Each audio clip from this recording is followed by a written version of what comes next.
Selamat pagi Bapak Guru yang hebat. Selamat datang di aksi nyata diseminasi budaya positif modul 1/4 calon guru bergerak angkatan ke-11. Ya, biasanya kami di kelas memulai sesuatu dengan pantun. Izinkan saya Ibu Maulina berpantun dulu. Ikan gabus, ikan sekat. Jadi ikan gabus, ikan sepat. Burung gagak, burung merpati. Selamat pagi Bapak Ibu guru hebat. Selamat datang di pemaparan Pak Wisnu yang paling dinanti. Baik. Di sini acara hari ini yaitu sambutan dari Ibu Kepala Sekolah kita, Ibu Haja Maulina SPDMF, dan dilanjutkan pemaparan dan diakhiri dengan tanya jawab. Baik, untuk mempersingkat waktu, marilah kita buka kegiatan aksi nyata diseminasi budaya positif dengan melafazkan basmalah. Baik, selanjutnya kita akan mendengarkan kata sambutan dari Ibu Kepala Sekolah kita, Ibu Haja Maulina SPDMF. Kepada Ibu kami persilakan. Bismillahirrahmanirrahim. Assalamualaikum warahmatullahi wabarakatuh. Yang saya banggakan calon guru penggerak SD Negeri 48 Pak Wisnu, Bapak Ibu guru, pengikut peserta kegiatan yang saya banggakan. Alhamdulillah wa syukurillah pada kesempatan yang berbahagia ini dengan izin Allah kita senantiasa selalu diberikan nikmat iman, nikmat Islam, serta nikmat kesempatan, sehingga pada pagi hari ini kita dapat mengikuti ilmu yang akan diberikan kepada calon guru penggerak kita, Bapak Wisnu. Alhamdulillah SD Negeri 48 ini banyak guru hebat. Mudah-mudahan ilmunya akan ditransfer kepada kita semua untuk anak didik kita di SD Negeri 48 ini. Salawat beriring salam marilah kita sampaikan kepada junjungan kita Nabi besar Muhammad Sallallahu Alaihi Wasallam beserta segenap keluarganya, para sahabatnya, dan kita yang mengikutinya hingga yaumil qiyamah. Tidak banyak yang dapat Ibu sampaikan. Ibu selaku pimpinan di SD Negeri 48 mengucapkan selamat kepada calon guru penggerak, kepada Pak Wisnu dan yang lainnya. Semoga ilmu-ilmu yang Bapak dapat di calon guru penggerak bisa ditransfer kepada guru yang ada di SD Negeri 48, sehingga SD Negeri 48 ini akan menjadikan guru-guru hebat yang lain dan anak-anak menjadi yang terbaik untuk masa yang akan datang. Karena kita tidak tahu doa mana yang akan dikabulkan oleh Allah dari 532 anak yang ada di SD Negeri 48 ini. Mungkin ini saja yang dapat Ibu sampaikan. Kita nikmati paparan beliau sehingga kita mendapatkan berkah dari Allah Subhanahu wa taala untuk kita semua. Wassalamualaikum warahmatullahi wabarakatuh. Waalaikumsalam warahmatullahi wabarakatuh. Terima kasih kepada Ibu Haja Maulina SPDMF yang telah memberi ujangan kepada kita semua. Semoga dapat bermanfaat bagi kita semua. Amin ya rabbal alamin. Baik, langsung saja kita ke acara ini, pemaparan dari Bapak Wisnu di Kuala Kaso SPDGR. Pada Bapak Wisnu, kami persilakan.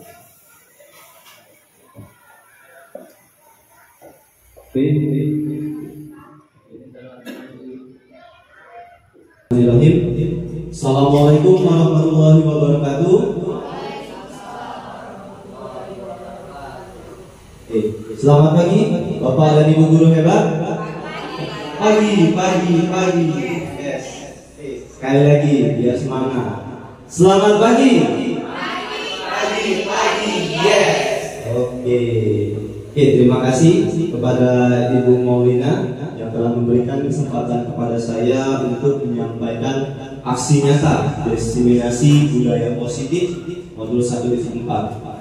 Kemudian terima kasih juga kepada Bapak Ibu guru semua yang sudah menyempatkan waktunya untuk hadir di ruangan di SD Negeri 48 Palembang ini. Baik, next.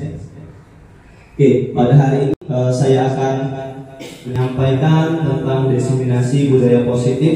Nama saya Wisnu Prakoso, calon guru penggerak angkatan 11. Oke, kita ice breaking dulu sebelum mulai. Bapak Ibu bawa pena dan panas, coret-coret. Angkat bawa pakai HP boleh. Kita bermain sedikit, yaitu permainan jika maka. Nah, nanti akan saya bagi dua. Nanti ada kelompok jika dan ada kelompok maka. Untuk yang kelompok jika akan menuliskan jika saya, tuliskan apa? Bebas. Jika saya bangun kesiangan, jika saya lapar dan sebagainya, tanpa memberitahu dan dikasih tahu kepada guru-guru yang lain ya.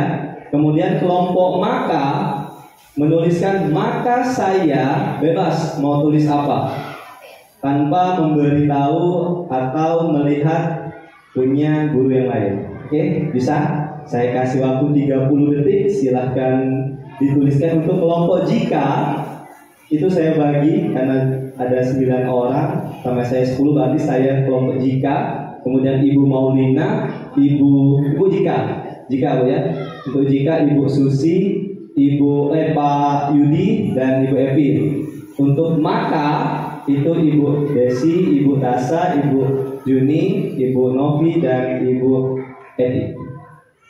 Silakan ditulis.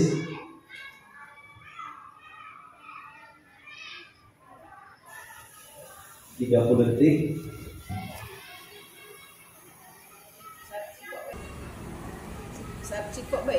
Iya, satu aja Bu. Jika saya apa? Maka saya, yang kalau maka saya apa? Oke. Sudah selesai? Bisa kita mulai? Bisa kita mulai? Bisa? Oke, kita mulai ya. Dari saya dulu ya. Saya mulai ya. Jika saya mengantuk, maka saya akan pergi. Maka. Oke.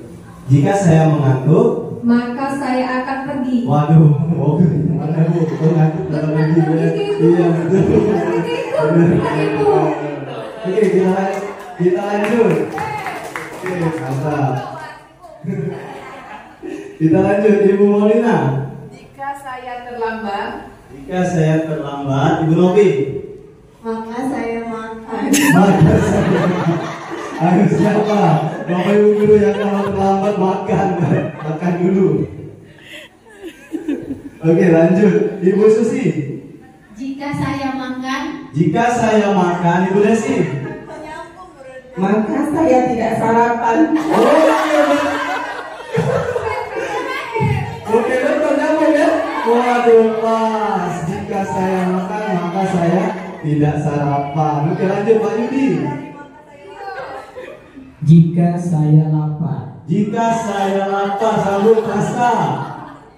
maka saya akan makan siang. Oke, betul. Kayaknya industri Bapak Ibu guru SD apa luar biasa ya. Sambung Ibu Emin, terakhir. jika saya rajin bekerja, Ibu Tati. Baca itu aja. Maka saya akan mendapat hukuman. Waduh, maka saya akan mendapat hukuman. Kalau gitu nggak ada yang bekerja ya, ada yang bekerja. Oke, beri tepuk tangan untuk kita semua. Oke, tadi hanya SBG saja Bapak Ibu ya untuk mencairkan suasana. Jadi nanti kalau di kelas Bapak Ibu sekiranya siswanya sudah mulai bosan, kelasnya sudah tidak semangat, bisa dibuat seperti itu. Biasanya nanti jawaban anak lucu-lucu ya. Apalagi kalau kita random menunjuknya gitu kan, nanti lucu-lucu hasilnya. Oke, kita langsung masuk. Oke, pada hari ini saya akan menyampaikan tentang budaya positif. Namun sebelum ke sana, sebelum mencapai budaya positif, kita akan melihat filosofi dari Ki Hajar Dewantara, kemudian nilai dan peran guru penggerak, kemudian visi guru penggerak, baru kita nanti akan sampai kepada budaya positif. Oke, filosofi pemikiran Ki Hajar Dewantara mengenai budaya positif. Apa sih menurut Ki Hajar Dewantara, Bapak pendidikan kita? Oke, dalam pandangan Ki Hajar Dewantara, pendidikan bertujuan untuk membentuk manusia yang memiliki budi pekerti yang baik, yang berarti memiliki moralitas, integritas, dan kebijaksanaan.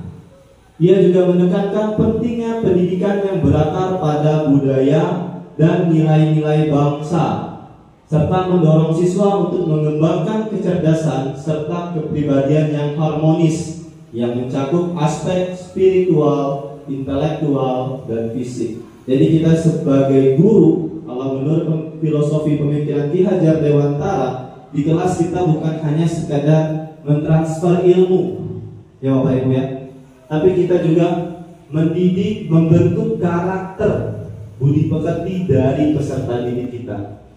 Ya lanjut. Nah, kemudian kita masuk ke nilai dan peran guru penggerak. Sebenarnya nilai ini sudah dimiliki oleh kita semua guru. Coba kita lihat satu persatu. Yang pertama, mandiri. Nilai mandiri. Di sini Bapak Ibu pasti aktif belajar sendiri, betul tidak? Betul.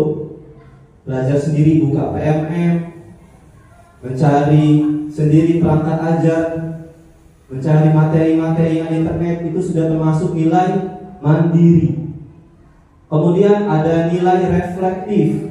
Kita sebagai guru tentunya selalu melakukan refleksi, betul Bapak Ibu? Ya, kita selalu menilai bagaimana proses pembelajaran kita hari ini, bagaimana siswa-siswa kita di kelas, apakah adabnya sudah baik, apakah perilakunya sudah baik. Kemudian kolaboratif. Nah ini, kita guru itu tidak mungkin tidak berkolaborasi dengan rekan guru yang lainnya. Bahkan ketika kita memulai tahun ajaran baru, kita pasti bertanya dengan guru kelas yang sebelumnya, betul Bapak Ibu ya? Kita bertanya bagaimana karakter kelas ini, siapa saja anak-anak yang memiliki kemampuan lebih, siapa yang sekiranya butuh perhatian yang lebih. Nah itu sudah termasuk nilai kolaboratif yang kita miliki. Kemudian inovatif. Bapak Ibu guru di sini sudah pasti inovatif semua.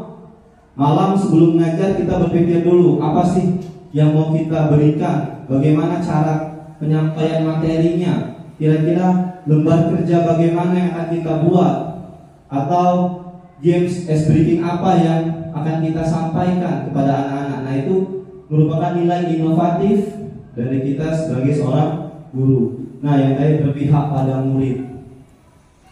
Kita dalam mengajar pasti menjadikan murid hal yang paling utama. Ya, kita mengajar berdasarkan kebutuhan murid. Makanya kita berpihak kepada murid. Nah, untuk peran guru penggerak itu sebenarnya juga peran semua guru, peran kita sebagai guru. Yang pertama menjadi pemimpin pembelajaran. Nah, kita kan mengajar di kelas, artinya kita sebagai pemimpin pembelajaran. Kemudian menggerakkan komunitas. Alhamdulillah kita di SDN Negeri 48 ini sudah ada komunitas Bapak Ibu ya, dan sudah bisa bergerak. Nah, Bapak Ibu bisa juga menjadi penggerak di komunitas yang sudah kita buat.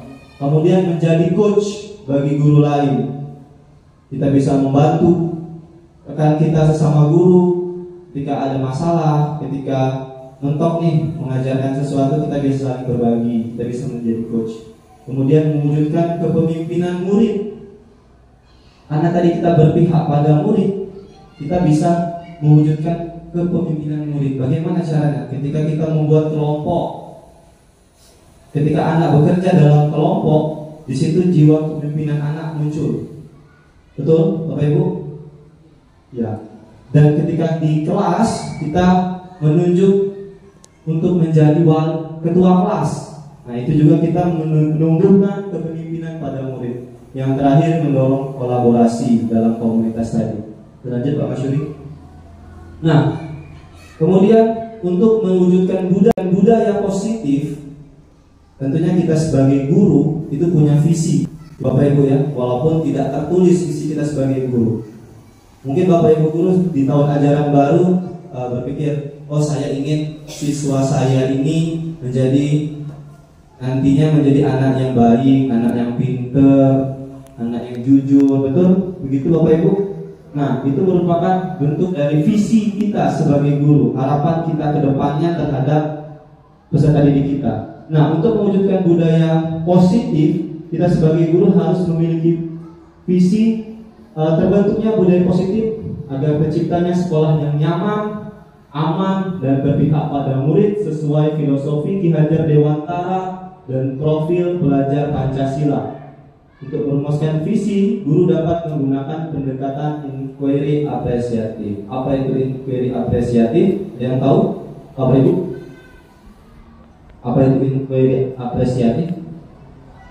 Jadi inquiry apresiatif itu adalah pendekatan di mana kita menekankan apa sih kekuatan, kelebihan yang ada pada sekolah kita, bukan melihat kelemahannya. Bisa kita mau menerapkan siswa yang memiliki budaya positif, tapi kita sudah berpikir melihat kelemahannya, sekolah kita fasilitasnya kurang. Sudahlah, tidak mungkinlah anak-anak bisa mantap duduk 6 di kelas kalau kelasnya panas. Nah, bukan di situ yang kita lihat, tapi kita lihat kekuatannya. Apa misalnya di sekolah kita? Oh, di sekolah kita guru sudah berkolaborasi dengan baik dengan orang tua siswa. Itu merupakan salah satu kekuatan, Bapak Ibu ya, yang sudah kita miliki di sekolah. Nah, artinya kita bisa berkolaborasi dengan orang tua siswa untuk meningkatkan budaya positif. Itu yang menjadi kekuatan yang ada di sekolah kita. Oke, lanjut, Pak Suri. Nah, berikutnya ada beberapa pertanyaan sebelum kita masuk. Apakah Bapak Ibu guru setuju bila 1. Pemberian hukuman dapat mendisiplinkan siswa? Ayo Bapak Ibu silakan. Ada yang mau menyampaikan pendapatnya? Pemberian hukuman dapat mendisiplinkan siswa, betul atau tidak? Betul atau tidak? Ada yang mau berbicara? Boleh? Oke, Bu. Apa pemberian hukuman kira-kira dapat mendisiplinkan siswa tidak, Bapak Ibu? Ya, Bu Desi, silakan. Ya, menurut saya pemberian hukuman itu dapat mendisiplinkan siswa, karena dengan begitu siswa tersebut menjadi lebih bertanggung jawab dengan apa yang dikerjakannya. Oke, menurut Ibu Desi pemberian hukuman itu dapat mendisiplinkan siswa ya Bu ya, sehingga siswa dapat lebih disiplin. Nanti kita coba lihat.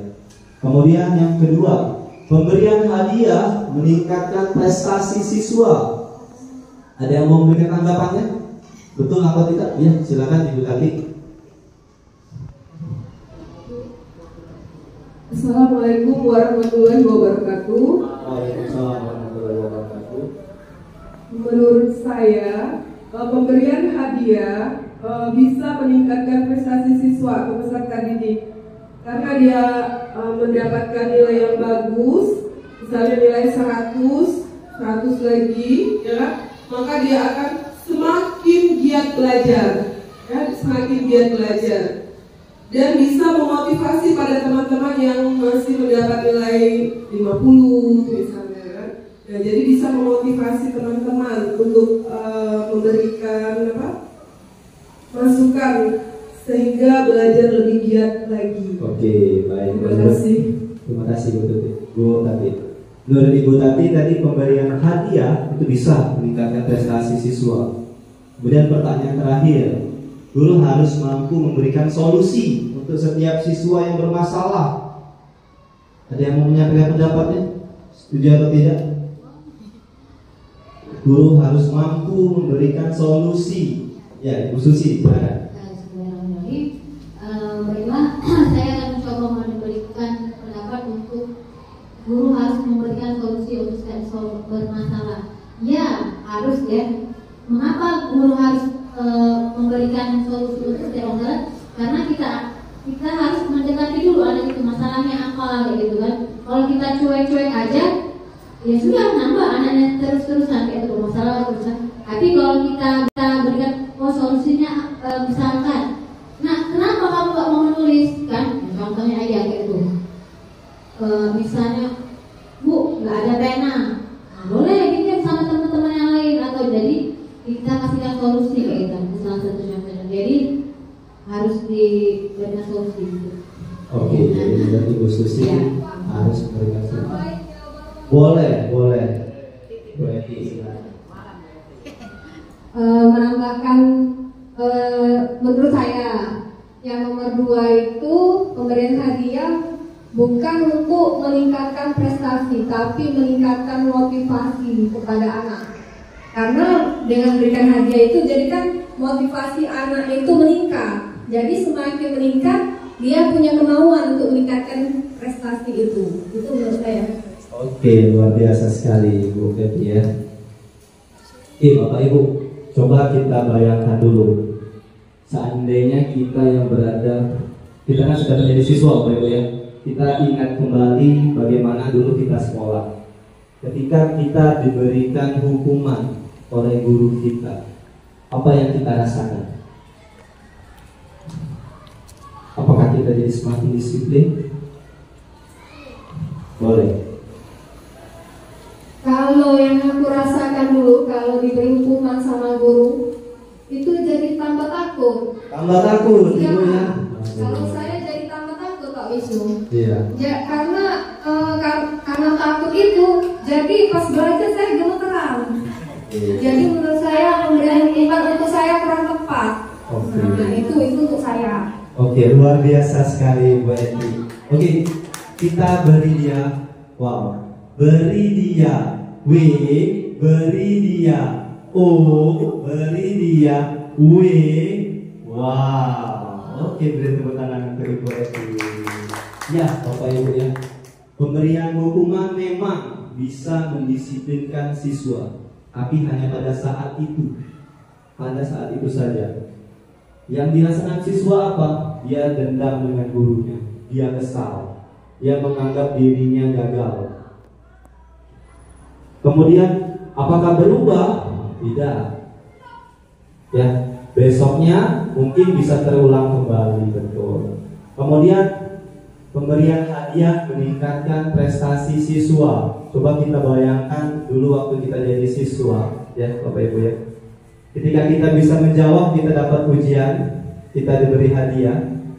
Tapi ada suatu waktu ketika kita bisa menjawab, guru kita biasa saja. Mungkin lupa memberi hadiah atau memang tidak ada hadiahnya pada saat itu. Bagaimana perasaan kita? Ada yang mau? Mungkin teringat dulu waktu sekolah. Oh iya betul ya, saya dulu seperti itu. Ada?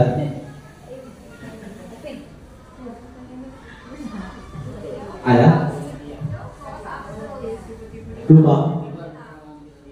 Ya, Pak Yudi boleh. Assalamualaikum, terima kasih. Ketika kita masa sekolah ya, memang ketika menyelesaikan suatu soal misalnya ke depan mendapatkan pujian dari guru atas kita berhasil menjawab soal yang ada di papan tulis. Namun ketika ada guru lain misalnya kita menyelesaikan tugas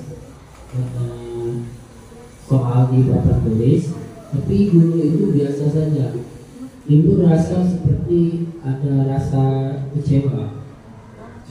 Ya, memang beda guru, beda pelakuan yang ada siswa di sini. Terima kasih. Oke, terima kasih. Jadi itu yang kita rasakan ya waktu kita jadi siswa dulu. Ternyata pemberian hadiah juga tidak efektif. Ya, hadiah itu juga bisa menghukum. Ya, ketika anak merasa sudah, aku sudah hebat, aku sudah pintar, sudah dikasih hadiah nih sama guru. Ketika dia tidak berhasil atau dia tidak mendapatkan hadiah, pasti apa? Down ya, kecewa, dia males. Sudahlah, tidak dapat hadiah lagi. Ya, kemudian apakah guru harus mampu memberikan solusi untuk setiap siswa yang bermasalah? Nah, nanti akan kita lihat jawabannya. Next Pak Yuri. Oke, kita masuk ke budaya positif. Budaya positif dalam konteks pendidikan merujuk pada lingkungan sekolah atau lingkungan kelas yang menciptakan suasana yang mendukung, inklusif, dan kondusif bagi pembelajaran. Budaya ini tidak hanya fokus pada aspek akademik, tetapi juga pada pengembangan karakter, sikap, dan keterampilan sosial siswa. Itu yang mau kita kembangkan dari budaya positif. Lanjut Pak Yuri. Oke, untuk mendapatkan budaya positif ada konsep-konsep intinya. Apa saja itu? Ada 6. Yang pertama, disiplin positif. Yang kedua, motivasi perilaku manusia. Yang ketiga, keyakinan sekolah atau kelas. Yang keempat, kebutuhan dasar manusia. Yang kelima, posisi kontrol guru. Dan yang keenam, segitiga restitusi. Oke, lanjut Pak Yuri. Kita masuk ke disiplin positif. Lanjut. Nah, coba Bapak Ibu kita lakukan aktivitas sejenak. Cobalah buka. Nah, jadi nanti di sini Bapak Ibu bisa berpasangan berdua. Mungkin Ibu Novi dengan Ibu Eti, Ibu Desi dengan Ibu Tasa, Ibu Tati dengan Ibu Evin, Bu Susi dengan Pak Yudi. Salah satunya ada yang mengepalkan tangannya. Anggap di tangannya ada suatu benda, ya, suatu benda berharga yang tidak boleh diambil oleh orang lain. Boleh putar ke belakang, boleh. Ibu Eti dan Novi, siapa yang mau menggenggam boleh. Salah satu ada yang menggenggam. Ya. Dan satunya lagi adalah mencoba dengan segala cara untuk membuka kepalan tangan temannya tadi. Ya. Boleh membujuk, boleh menggoda, boleh menggelitik, boleh mengintimidasi, boleh menghardik, memarahi, boleh menawarkan uang. Ya, merayu bagaimana bisa membuka. Sedangkan yang mengepal tadi bagaimana mempertahankan kepalanya. Oke, silakan 30 detik ya, mencoba mulai dari sekarang.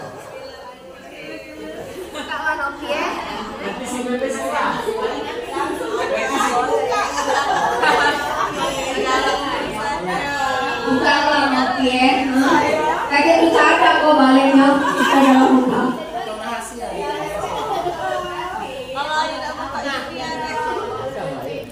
Kalau yang mempersulit aku buka ini, ya Allah, mempersulit ya.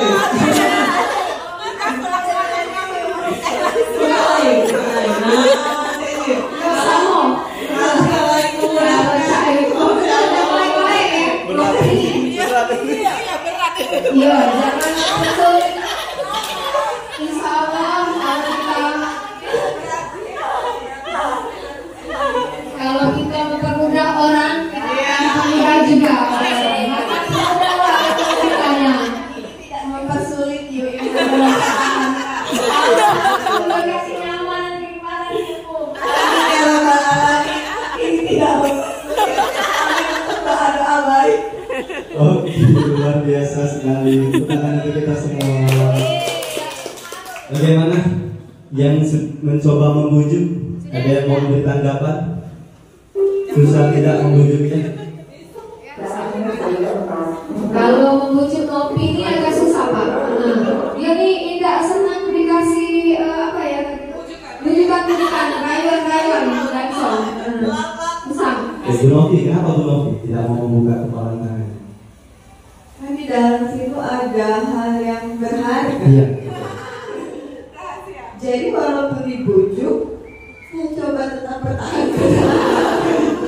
Oke, luar biasa sekali tepuk tangan untuk Bu Novi. Oke, itu Bapak Ibu ya. Ketika kita mempertahankan sesuatu yang berharga pada diri kita, entah itu harga diri kita atau suatu benda kesayangan kita, ketika ada orang yang ingin mengambilnya dengan bujukan apapun atau paksaan, itu kita pasti tidak mau kan, tidak akan melepaskannya. Coba kita lihat next. Nah, dalam kegiatan yang sudah kita lakukan tadi, siapa yang memegang kendali atau kontrol untuk membuka atau menutup kepala tangan? Apakah yang mengepalkan tangannya kita sendiri atau teman kita yang membujuk tadi? Siapa? Ada yang mau coba sampaikan? Berarti mungkin siapa kita sendiri atau teman yang membujuk kita tadi? Terima kasih Pak Wisnu. Saya mencoba menjawab dari kepalan tangan tadi ya. Iya.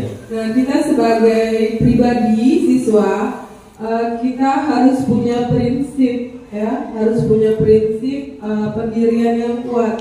Tapi dengan prinsip pendirian kita yang kuat, ada sosok seorang guru ya, sosok seorang guru yang bisa membujuk anak tersebut. Mungkin anak itu mempunyai masalah.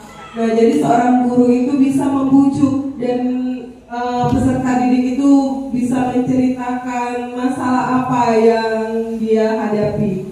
Ya, jadi bisa membujuk siswa. Jadi siswa itu bisa menceritakan kepada gurunya masalah yang dia hadapi. Oh, saya sering datang terlambat misalnya kan, karena orang tua saya dinas jauh, misalnya ibu saya ada di luar kota, sehingga saya dijemput penjemput sekolah, pengantar sekolah itu terlambat, sehingga saya datang terlambat.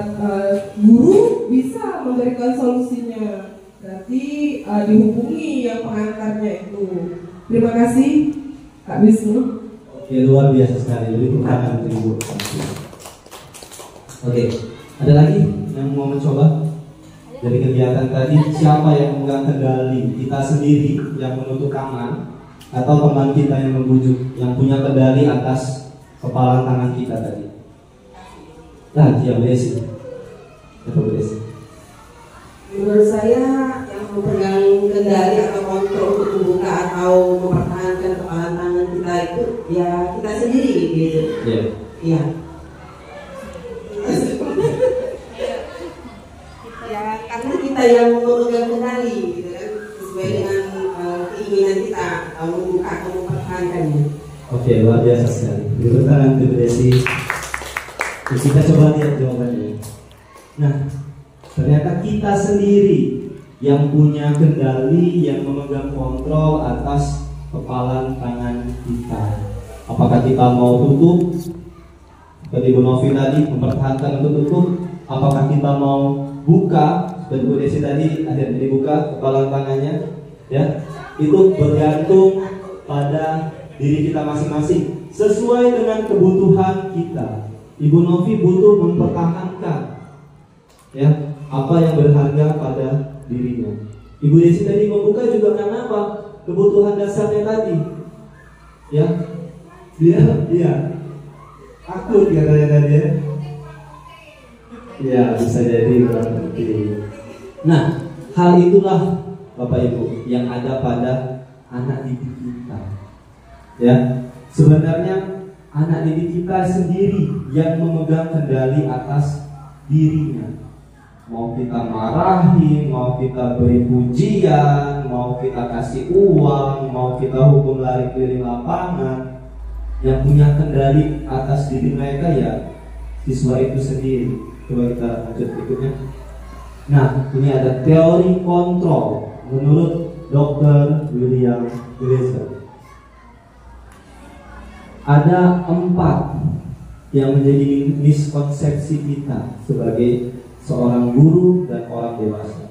Yang pertama, ilusi guru mengontrol murid. Kita selalu berpikiran bahwa kita yang punya kendali atas murid. Benar Bapak Ibu? Betul tidak? Kita punya pikiran bahwa kita bisa mengontrol murid, menyuruh murid diam, menyuruh murid untuk duduk. Padahal itu hanya ilusi saja. Yang mempunyai kuasa untuk murid tetap duduk, diam, atau mereka ikut berlari yang si murid itu sendiri, bukan kita sebagai guru yang mengontrol diri murid. Kemudian yang kedua, yaitu ilusi bahwa semua penguatan positif efektif dan bermanfaat. Ternyata tidak, hanya sesaat saja. Seperti tadi yang sudah disampaikan Pak Yudi, ketika dia diberikan pujian, tapi ketika pelajaran lain gurunya tidak memberi pujian, ternyata dia sedih. Ya, ketika gurunya berganti, biasanya mungkin di kelas 2A mungkin Ibu Tasa. Ketika Ibu Tasa mengajar, muridnya yang diam dikasih bintang, dikasih penghargaan. Tapi ketika Ibu Tasa tidak masuk, kelasnya digantikan Pak Yudi. Pak Yudi tidak memberikan bintang. Muridnya mau diam atau tidak kira-kira? Pasti tidak kan? Ya kan? Pasti muridnya protes. Ibu Tasa kemarin kami dikasih bintang, jadi malah makin ribut. Kemudian ilusi bahwa kritik dan membuat orang merasa bersalah dapat menguatkan karakter. Itu hanya menurut kita saja bisa menguatkan karakter. Padahal kita sudah mengalaminya sendiri ketika kita jadi siswa, bahwa kritik, hukuman, hinaan, ya, pembulian itu malah menurunkan mental kita, membuat kita semakin down, semakin sedih, semakin merasa gagal, merasa tidak berharga. Nah, yang terakhir, ilusi bahwa orang dewasa memiliki hak untuk memaksa. Kita terkadang gitu ya, karena kita merasa sudah dewasa kepada anak-anak murid kita atau bahkan anak kita sendiri, kita memaksa untuk, ayo nak, duduk, jangan lari-lari. Anak kita, ayo nak, tidur siang dulu.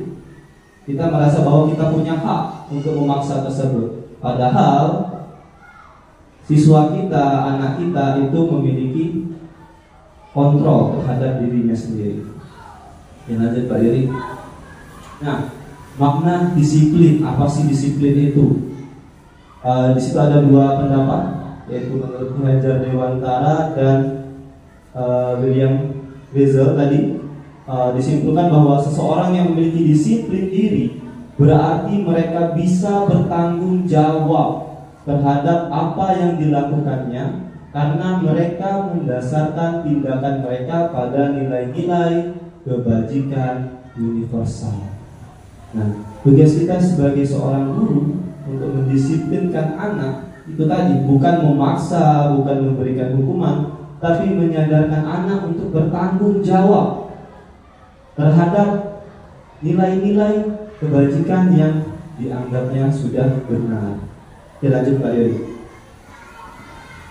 Nilai-nilai kebajikan itu sangat banyak Bapak Ibu ya.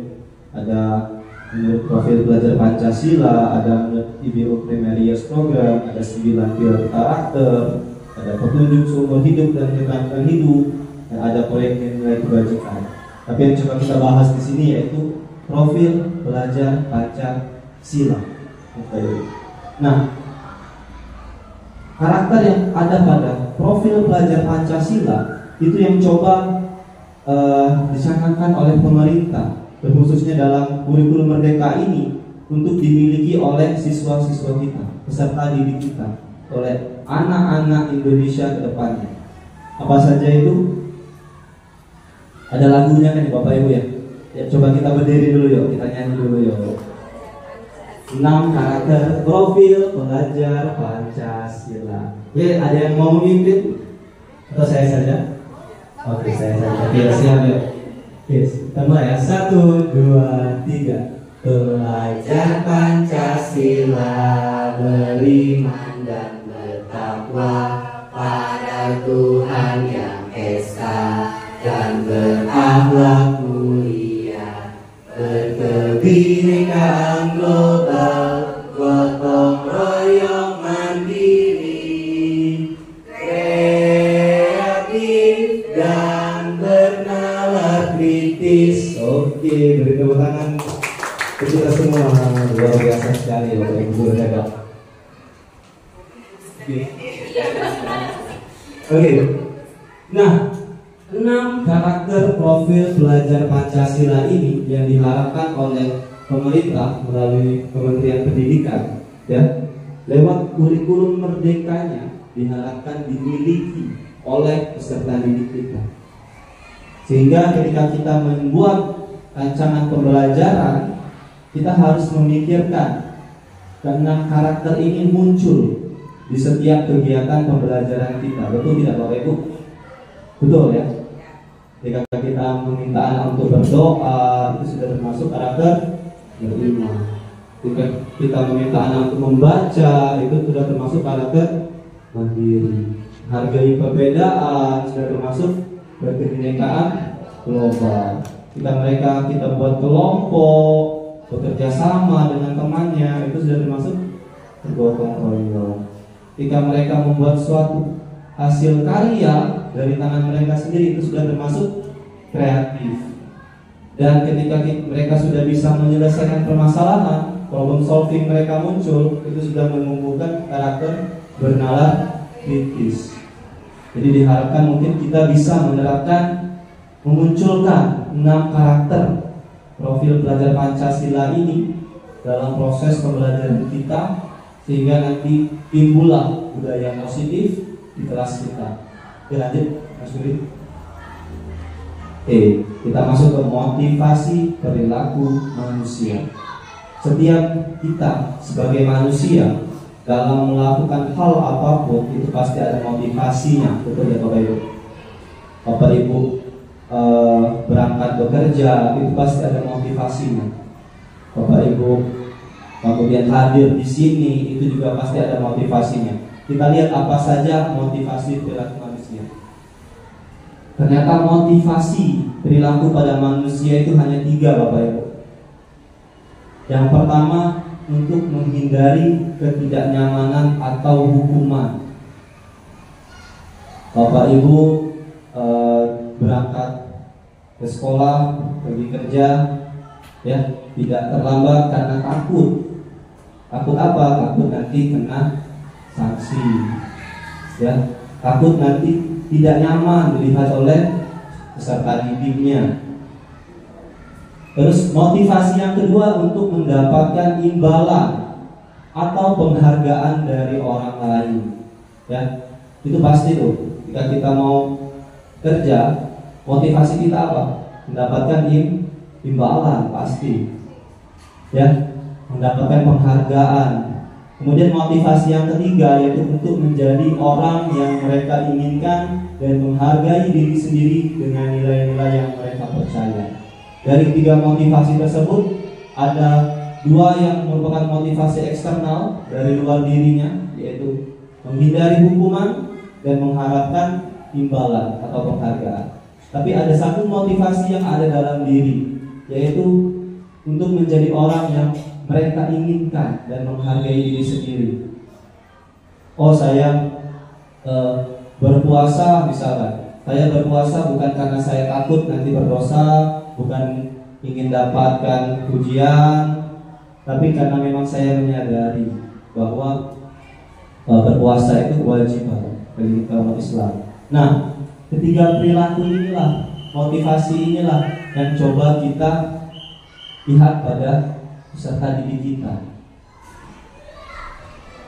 Apakah mereka menghindari hukuman?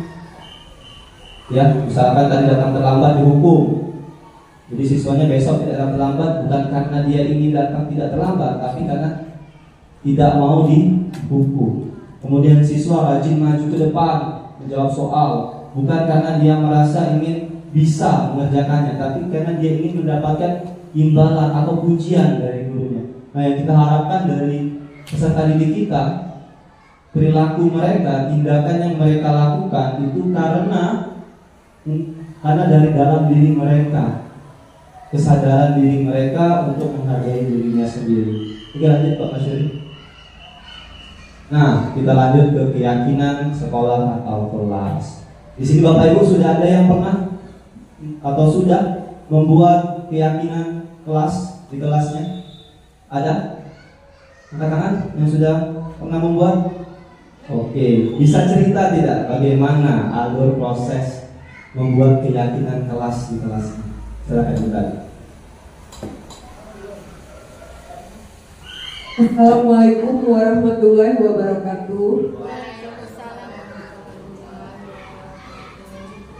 Izin ya Bapak Wisnu, Kepala Sekolah, saya akan memaparkan tentang keyakinan sekolah di kelas. Di kelas 6C saya membuat keyakinan sekolah. Itu mulai dari anak-anak pribadi dia masing-masing. Pertama, apakah dia mau datang terlambat atau tidak. Kemudian saat tidak hadir dia memberikan surat izin. ditempel di mading itu mereka berjanji sendiri. Dari 26 siswa itu dia membuat tulisan sendiri, kemudian dia berjanji sendiri. Dan saya sebagai wali kelasnya memberikan itu tanggung jawab mereka sendiri. Dia berjanji misalnya tidak akan ribut kelas, tapi dia masih berribut misalnya. Nah, itu akan mendapatkan nilai dari saya. Padahal dia sudah berjanji dan sudah menempel catatan. Kemudian dia tidak datang terlambat, seperti itu. Terima kasih, Bapak. Oke, luar biasa sekali ya, Ibu Tati ya, sudah membuat keyakinan kelasnya. Betul sekali Bapak Ibu ya, dalam membuat keyakinan kelas atau sekolah, hal yang paling utama itu kita harus melibatkan siswa serta didik yang sudah dilakukan oleh Ibu Yunihartati tadi. Oke, kita lihat bagaimana secara lengkapnya, bagaimana menyusun keyakinan kelas. Lanjut Pak Masyuri. Oke, apakah perbedaan antara peraturan kelas dan keyakinan kelas? Ada yang mau coba menjawab? Bapak Ibu? Apa bedanya peraturan kelas? Oke, Desi. Saya akan mencoba menjawab perbedaan antara peraturan kelas dan keyakinan kelas. Kalau menurut saya peraturan kelas itu kita yang menetapkan tanpa melibatkan siswa di dalam pembuatan peraturannya. Sedangkan keyakinan kelas itu kita melibatkan siswa, apa yang sebenarnya yang kita inginkan di dalam kelas itu, sehingga tercapai sebuah kesepakatan untuk keyakinan kelas. Oke, luar biasa sekali Desi. Betul ya Bapak Ibu ya. Jadi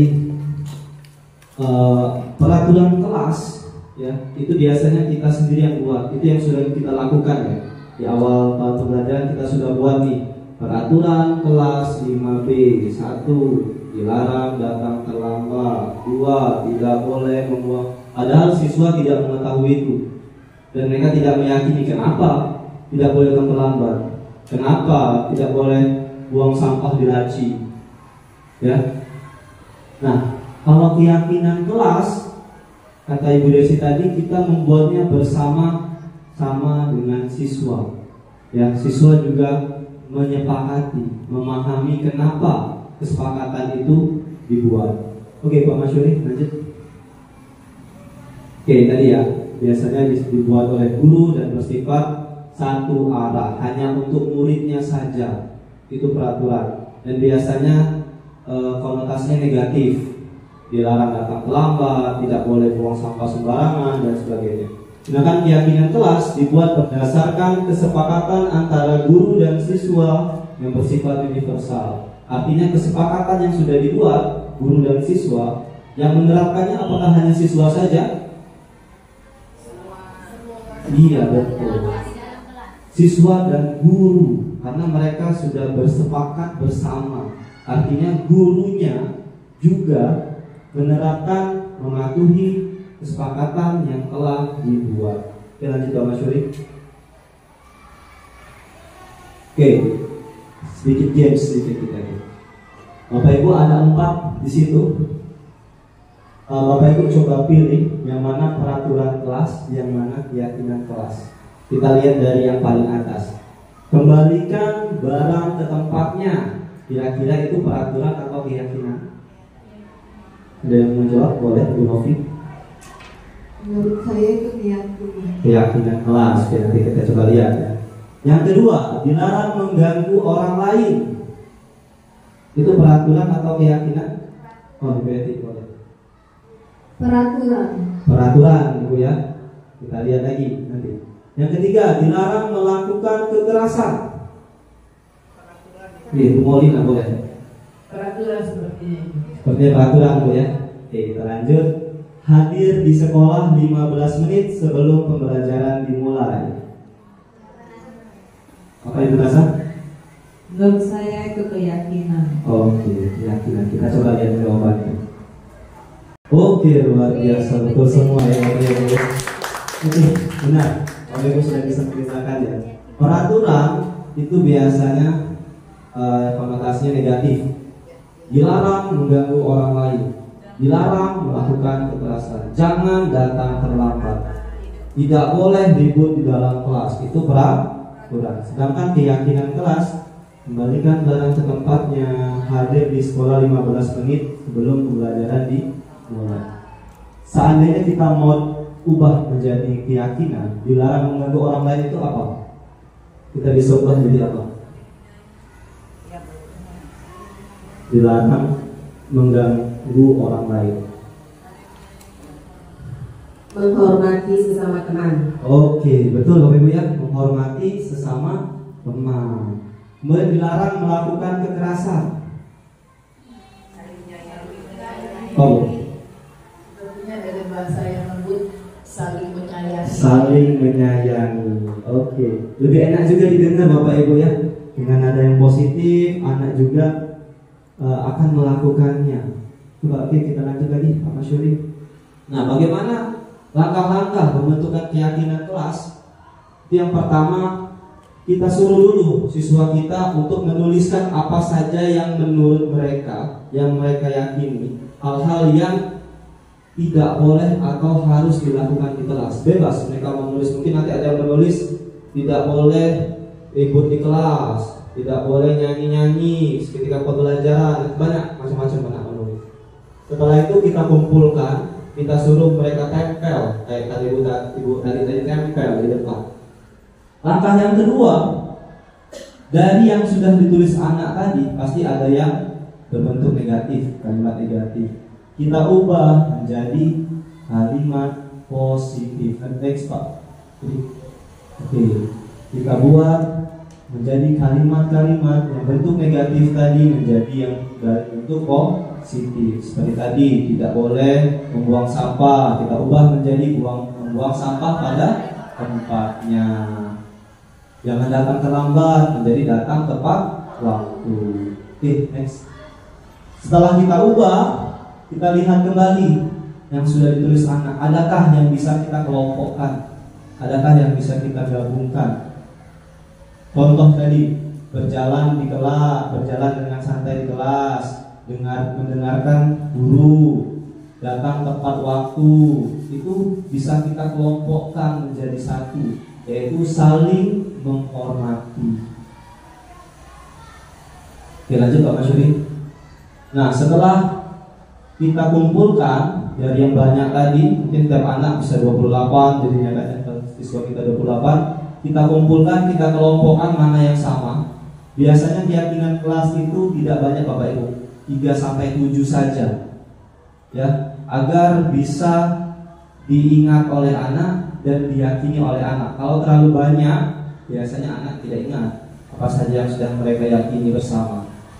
Oke, setelah itu yang pastinya ditempel di dinding kelas, jangan sampai tidak ditempel. Oke, lanjut Pak Masyuri. Nah, ini contoh kesepakatan kelas di 5B yang sudah dibuat. Ada 5. Yang pertama, disiplin dan tepat waktu. Yang kedua, saling tolong menolong. Yang ketiga, menjaga kebersihan. Yang keempat, berkata sopan. Dan yang kelima, saling menghormati. Ketika ada anak yang atributnya tidak lengkap, itu berarti dia sudah melanggar kesepakatan yang mana Bapak Ibu? Nomor 1, disiplin dan tepat waktu. Jadi tidak terlalu banyak. Kalau peraturan kan biasanya kita buat rinci Bapak Ibu ya, harus menggunakan seragam yang lengkap, menggunakan sepatu warna hitam dan sebagainya. Biasanya anak lupa. Ya, lanjut Pak Masyuri. Oke, kita ice cream dulu. Silakan berdiri Bapak Ibu. Nah, kita renangkan dulu otot-otot kita. Bapak Ibu pasti tahu kan ya, SDK dari Delman. Dari Delman tahu ya, gerakannya ya. 1, 2, 3, 4, 5, 6, 7. Oke, lagunya sama dari Delman, tapi ada beda sedikit. Kita buat menjadi bentuk kalimat tanya. Ya Bapak Ibu ya, kita coba dulu ya, yang pelan dulu ya. Oke, gerakannya bisa Bapak Ibu ya. Oke, siap. Pada hari apa ku turut siapa kemana, Naik apa istimewa, ku duduk di mana? Ku duduk samping siapa yang sedang apa? Mengendarai apa, supaya apa jalannya? Apa, siapa, di mana, kapan, berapa? Bagaimana, mengapa, itu kata tanya. Bisa Bapak Ibu? Bisa? Bisa? Bisa? Kita coba agak ngebut sedikit Bapak Ibu ya. Saya agak susah gerakannya ya, coba ya. Oke, siap? Oke, siap? Yuk. 1, 2, 3. Pada hari apa ku turut siapa kemana? Naik apa istimewa, ku duduk di mana? Ku duduk samping siapa yang sedang apa? Mengendarai apa, supaya apa jalannya? Apa, siapa, di mana, kapan, berapa? Bagaimana, mengapa, itu kata tanya. Oke, kita coba yang mode cepat Bapak Ibu ya. Siap? Kita mode yang cepat ya. Turbo nih, turbo. Oke, siap? 1, 2, 3. Pada hari apa ku turut siapa kemana? Naik apa istimewa, ku duduk di mana? Ku duduk samping siapa yang sedang apa? Mengendarai apa, supaya apa jalannya? Apa, siapa, di mana, kapan, berapa? Bagaimana, mengapa, itu kata tanya. Oke, beri tepuk tangan kita semua. Jadi Bapak Ibu, reading tadi bisa kita terapkan ke anak dalam pembelajaran bentuk kalimat tanya. Lagu dalam kan mereka sudah ingat ya. Jadi mereka tahu pada hari Minggu, oh itu kalimat bedanya pada hari apa. Itu ya. Ku turut ayah, ku turut siapa. Kalau siapa jawabannya pasti ya punya orang. Oke, itu Bapak Ibu ya. Kita lanjut. Jadi kita sudah pergantian pembelajaran, bisa untuk SBG juga.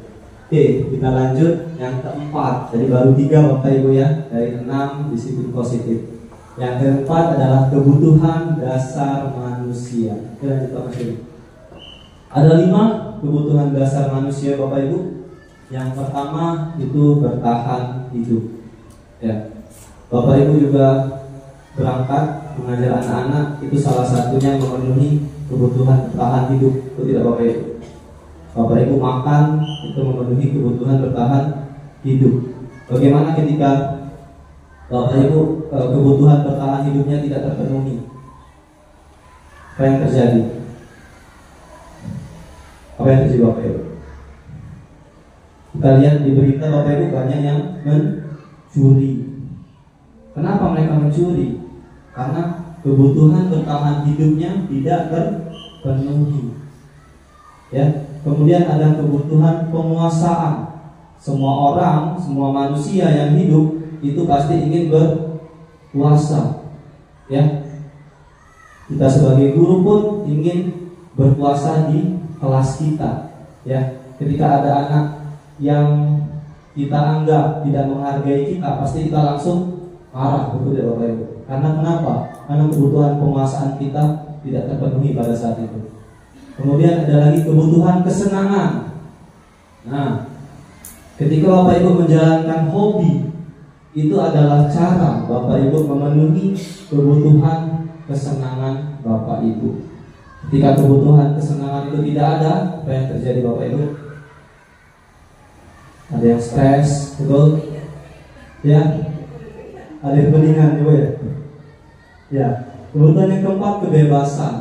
Ya, Bapak Ibu pasti ada kebutuhan di mana ya saya berhak memilih, saya mau apa, saya mau bagaimana, betul?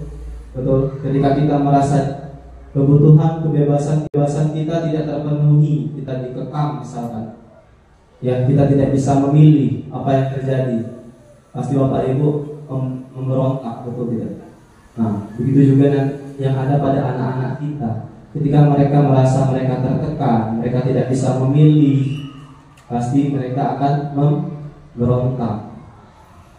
Kemudian kebutuhan kasih sayang dan rasa diterima, dan ini setiap manusia memang membutuhkan itu, Bapak Ibu ya. Rasa kasih sayang dan rasa ini diterima. Seandainya Bapak Ibu datang ke istri 48 tapi merasa kayaknya tidak diterima di sini, masa dikucilkan oleh teman-temannya, nanti akan hilang kebutuhan kasih sayang dan rasa diterimanya. Ada hal negatif nanti yang akan muncul merespon dari kebutuhan yang kurang tadi. Oke, lanjut. Oke, kita lihat ke contoh kasus. Oke Bu ya. Pak Wisnu, guru wali kelas 5B ya, sedang bingung menghadapi ulas salah satu peserta didik di kelasnya. Di setiap pembelajaran matematika, muridnya bernama Noval selalu tidur di dalam kelas. Jika Anda menghadapi situasi seperti Pak Wisnu, apa yang akan Anda lakukan? Menurut Anda kira-kira apa alasan Noval melakukan hal itu? Apa Bapak Ibu? Kira-kira pastinya ada kebutuhan dari 5 kebutuhan tadi yang tidak dipenuhi oleh si Noval, betul ya? Apa Bapak Ibu? Ada yang mau memberikan tanggapan? Kira-kira kebutuhan apa? Boleh Ibu Maulina, silakan. Coba ya Pak Wisnu ya, pengalaman Bu Maulina ada matematik. Memang ada seperti itu, kadang-kadang anaknya mengalami buang kecil.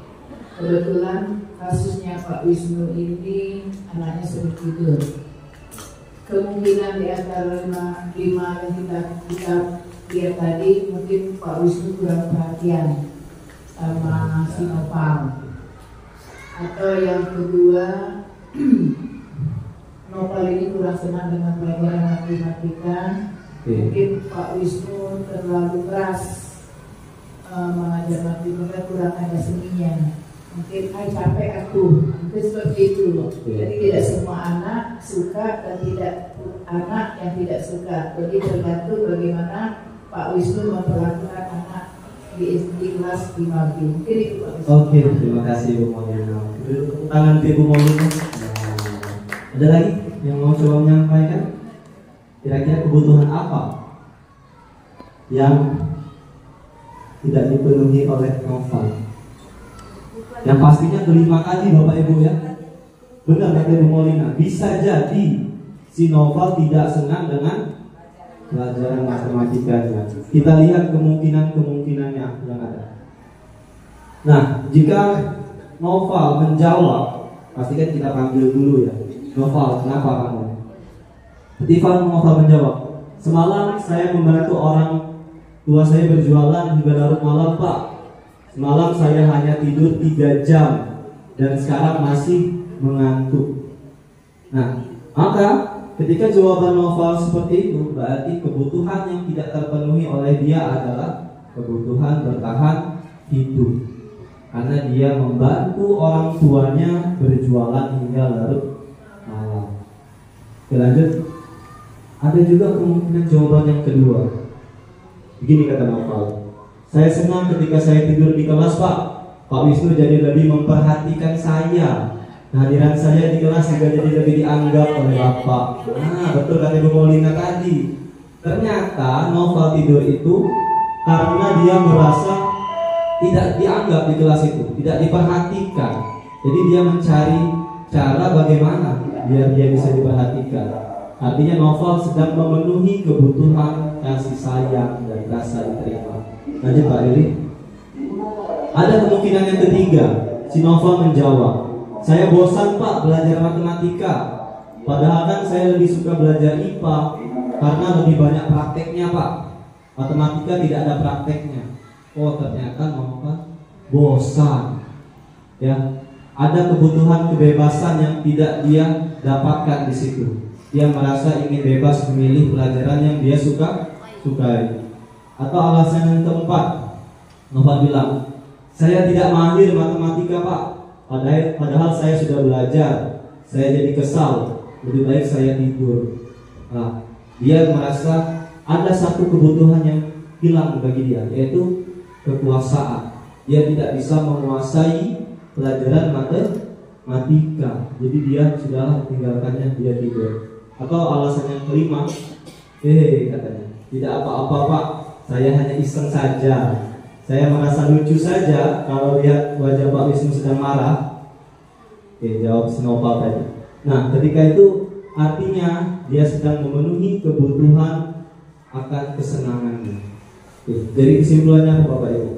Dari setiap tindakan yang dilakukan oleh anak pasti ada alasan atau motif di baliknya.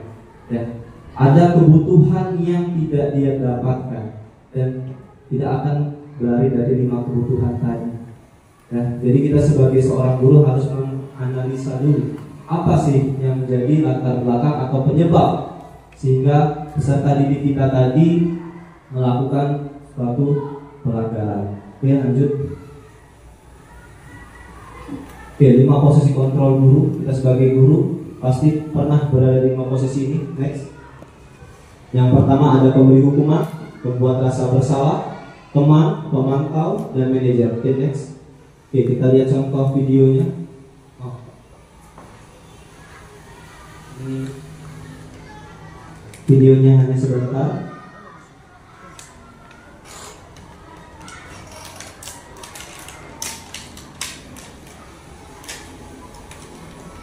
Oke, kita perhatikan dulu video itu.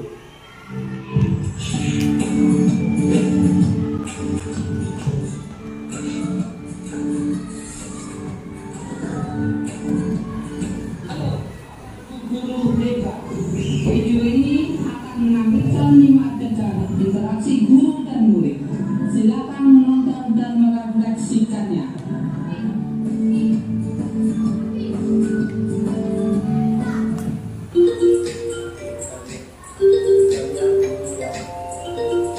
Bagi anak-anak, silakan PR yang kemarin ibu berikan diletakkan di meja. Anton, kamu sudah mengerjakan belum? Belum mengerjakan saya, Bu. Kamu selalu ya nggak ngerjain PR. Sekarang kamu duduk di depan, lalu tulis. Saya berjanji tidak akan mengulangi lagi. Saya berjanji akan berusaha menjadi murid yang rajin belajar sampai pelajaran saya selesai. Nah, ini memposisikan gurunya sebagai penghukum, Bapak Ibu. Dan yang kedua, pagi anak-anak, hari ini ada tugas ya. Ada yang belum mengerjakan? Anton, kamu sudah mengerjakan? Belum, Pak. Kamu gak mengerjain tugas ya? Kamu mau jadi apa nanti? Kamu lihat sekolahnya sih. Coba bayangkan orang tuamu betapa kecewanya sama kamu. Kamu itu sudah kelas 5, harusnya bertanggung jawab sama dirimu sendiri. yang tadi membuat rasa bersalah, Bapak Ibu. Yang ketiga kita lihat. Saya terlambat. Ya udah, nanti jangan diulangi lagi ya. Kalau kamu rajin, ibu senang lihatnya. Ya, lain kali apa tuh ya maksudnya? Terus dulu dong, kita kan teman. Wah, jadi takut rambut lagi. Apa ya? Oke, ini guru sebagai teman, Bapak Ibu. Yang keempat, Kamu kok gak pakai baju olahraga? Bapak catat, kamu sudah 3 kali loh gak ikut olahraga bulan ini. Iya, Pak.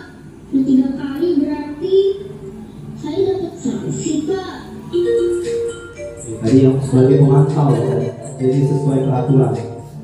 Ini yang tadi. Saya mengumpulkan tugas. Maaf ya, Bu.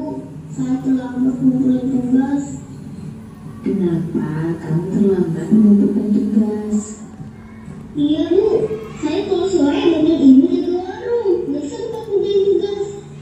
Kira-kira nih, apa yang bisa kamu perbaiki supaya kamu bisa mengerjakan tugas tepat waktu?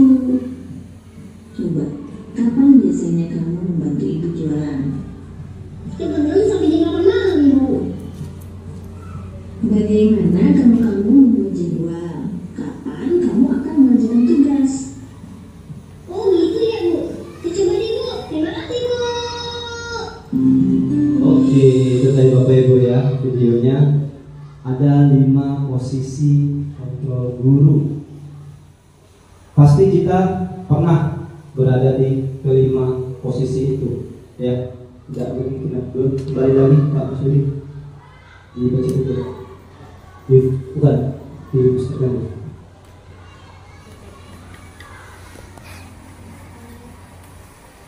Oke, dari 5 posisi kontrol guru ini, memberi hukuman. Nah, biasanya kita sudah pernah tuh, ya, anak terlambat. Biasanya kalau memberi hukuman itu tidak nyambung biasanya. Anak terlambat hukumannya lari keliling lapangan, nyambung tidak Bapak Ibu? Tidak. Anak ikut di kelas disuruh nyikat kamar mandi, nyambung tidak Bapak Ibu? Nah, itu pemberi hukuman. Yang kedua, pembuat rasa bersalah. Kita pernah juga Bapak Ibu ya? Ada yang tidak pernah berada di posisi sebagai pembuat rasa bersalah? Ada? Pernah pasti Bapak Ibu ya? Karena kasihannya lah orang tua kamu lah kerja capek-capek ya. Kemudian posisi teman. Nah, kita pasti ya pernah ya, kita merasa ingin agar diterima oleh anak, kita memposisikan diri kita sebagai teman, pernah Bapak Ibu ya. Kemudian yang paling sering ini pemantau. Ketika ada anak yang melanggar aturan, kita langsung panggil, kita berikan konsekuensinya. Tapi bedanya pemantau dan memberi hukuman, biasanya konsekuensi yang diberikan itu selaras dengan pelanggaran yang dibuat. Ya, misal anak datang terlambat, konsekuensinya anak jadi pulang lebih terlambat lagi, ya, pulang lebih lama. Nah, yang posisi terakhir adalah manajer. Manajer ini yaitu menanyakan dulu apa penyebabnya, kemudian menuntun anak menemukan solusinya sendiri. Jadi bukan kita guru yang memberi solusi. Kenapa? Karena kita tidak tahu permasalahan anak, kita tidak tahu apa yang bisa dilakukan oleh anak. Biarkan anak tersebut yang mencari solusinya. Belum tentu solusi yang kita berikan itu bisa dilakukannya. Nah, dari Kemendikbud sendiri mengharapkan kita sebagai guru itu bisa memposisikan diri kita pada posisi manajer. Ya Bapak Ibu ya. Oke, lanjut Bapak Syarif. Lanjut lagi. Oke, lanjut. Di terakhir kita masuk ke segitiga restitusi. Nah, ketika kita memposisikan diri kita sebagai seorang manajer, ketika kita menyelesaikan permasalahan pada peserta didik, kita bisa menerapkan segitiga restitusi. Ya, lanjut Pak Syarif. Apa itu segitiga restitusi? Yaitu suatu tindakan restitusi yang terdapat 3 tahapan di dalamnya. Yang pertama, menstabilkan identitas anak. Jadi ketika anak berbuat salah atau melanggar aturan, yang pertama kita lakukan adalah kita stabilkan dulu identitasnya. Dari identitas gagal menjadi identitas berhasil atau sukses. Yang kedua, validasi tindakan. Kita validasi dulu tindakannya. Kita tanya pada anak, apakah tindakan yang dilakukannya itu salah. Jadi anak memahami bahwa oh iya, yang saya lakukan itu tidak tepat, salah gitu. Yang terakhir, baru kita tanyakan keyakinan yang ada pada anak. Bagaimana keyakinanmu? Oke, lanjut. Nah, sini saya ada contoh 2 kasus, contoh kegiatan restitusi. Nanti videonya agak sedikit error, ada beberapa bagian suara yang hilang. Oke, ini ada anak yang mengganggu temannya Bapak Ibu.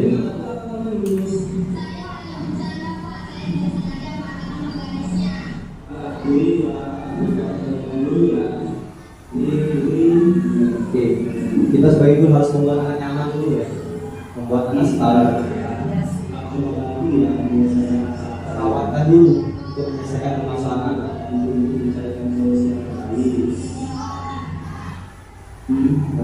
Jadi menstabilkan identitas.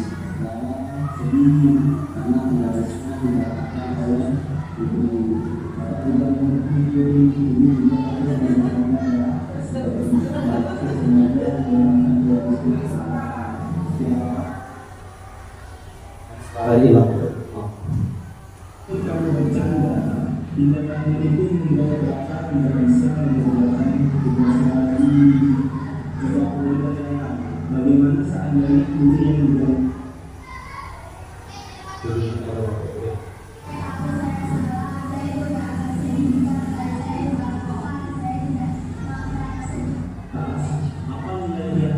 sudah kita sepakati bersama dulu. Apakah boleh benar? Keyakinan untuk menghormati dan menghargai Allah. Nah, tapi tindakan menggunakan gelar-gelar tadi itu bertentangan dengan keyakinan kita untuk menghargai orang lain. Nah, sekarang coba kulik berikutkan apa hal yang bisa aku lakukan untuk mengerjakan tugasnya, Pak. nah, itu yang boleh sangat bagus sekali kulik. Pak yakin benar? Kami setuju. Yang kasus yang pertama berikutnya ada kasus yang kedua.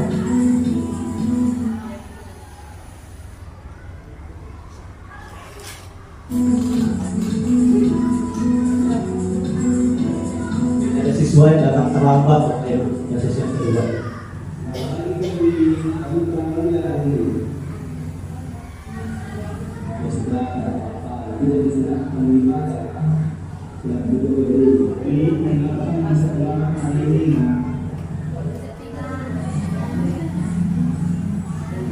Kita bisa tanyakan dulu alasannya, Bapak Ibu.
Itu ide yang bagus dari Pak menghargai Indonesia ini. Apakah ada lagi yang bisa kamu lakukan untuk memastikan kamu tidak akan terulang lagi?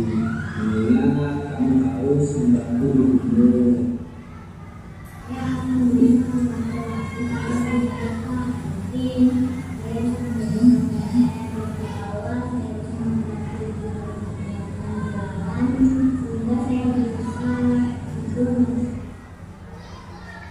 Bagus sekali jadi Bapak yakin kamu bisa melakukannya.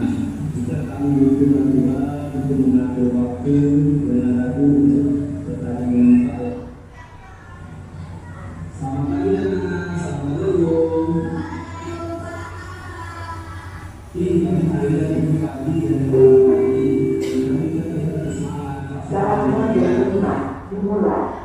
It's time to get out of the start.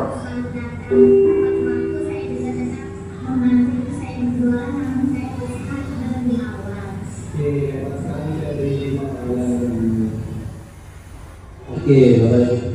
Dari kedua kasus tadi, ya, kita bisa lihat ketika ada anak yang melakukan pelanggaran atau bermasalah, yang pertama kali kita lakukan adalah kita stabilkan dulu identitasnya, bahwa setiap manusia itu pasti pernah melakukan salah, ya.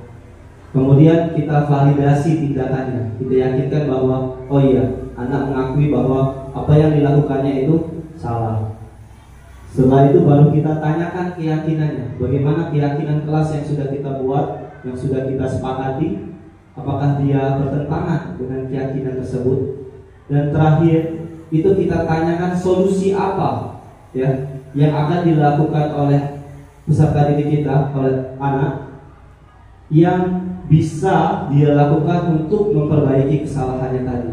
Jadi kita bukan menghukumnya, ya, tapi kita memberikan kesempatan kepada anak untuk menemukan solusinya sendiri. Itu tadi proses dari restitusi, Bapak Ibu. Oke, lanjut. Oke, mungkin itu saja Bapak Ibu pemaparan dari saya tentang budaya positif. Apakah ada yang mau bertanya Bapak Ibu tentang 6 pilar budaya positif yang telah saya sampaikan tadi? Dipersilakan. Ada yang mau bertanya? Boleh? Boleh. Silakan Yesus. Baiklah, sini saya akan bertanya yang tadi tentang anak, mengontrol anak ya. Ya, boleh. Jadi katanya di sini itu kita tidak usah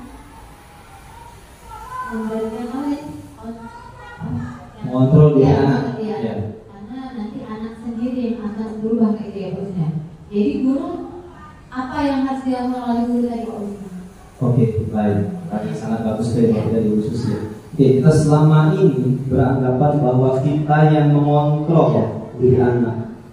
Padahal bukan. Anak itu sendiri yang mengontrol. Terus peran kita sebagai guru apa? Peran kita sebagai guru adalah menuntun, membimbing anak ya, khusus ya, untuk mengetahui nilai-nilai kebajikan apa yang harus dipenuhi oleh anak. Nilai-nilai kebajikan universal apa yang harus dipatuhi dan diikuti oleh anak. Seperti itu khusus. Bukan kita memaksa mereka untuk tidak boleh kamu terlambat, itu kan, tanpa tahu alasan apa di balik itu. Jadi kita menuntun anak untuk menemukan solusinya. Bagaimana ya? Iya betul. Kita tuntun, kita menuntun. Bukan berarti anak kita lepas menemukan solusinya sendiri. Udah nak, kau pikir kita dewe, bukan kayak gitu. Oke. Ada lagi? Ya, terima kasih. Ada lagi Bapak Ibu yang mau bertanya? Tidak ada? Oke. Jika tidak ada, saya akhiri pemaparan saya pada hari ini. Terima kasih Bapak Ibu atas perhatiannya. Wabillahi taufiq wal hidayah. Assalamualaikum warahmatullahi wabarakatuh. Saya kembalikan kepada pembawa acara. Baik, beri tepuk tangan dulu untuk Pak Wisnu. Terima kasih banyak Pak Wisnu atas pemaparannya. Ya, saya menyampaikan sedikit kesimpulannya. Jadi dari budaya positif tadi kita mendapatkan arahan dari Kemendikbud, yaitu dari kelima posisi kontrol kita sebagai seorang guru harus sebagai manajer. Jadi manajer ini guru dapat berbuat sesuatu kepada murid, mempersilakan murid bertanggung jawab dan mendukung murid agar menemukan solusi. Jadi kita menuntun murid, mempersilakan murid untuk bertanggung jawab dan menemukan solusinya sendiri.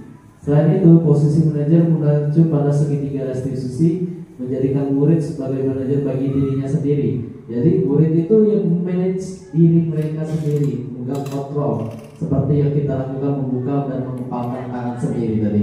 Jadi murid itu sendiri yang mengontrol diri mereka sendiri. Mungkin itu cukup. Terima kasih Bapak Ibu guru hebat yang telah hadir dalam kegiatan pada hari ini. Semoga dapat bermanfaat pemaparan diseminasi dari Pak Wisnu tadi. Sebelum kita tutup, marilah kita tutup dengan lafaz hamdalah.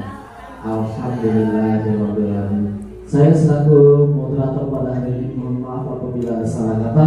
Semoga dapat Allah balas kebaikan-kebaikan Bapak Ibu guru dengan kebaikan-kebaikan yang lebih baik lagi. Saya akhiri, wassalamualaikum warahmatullahi wabarakatuh.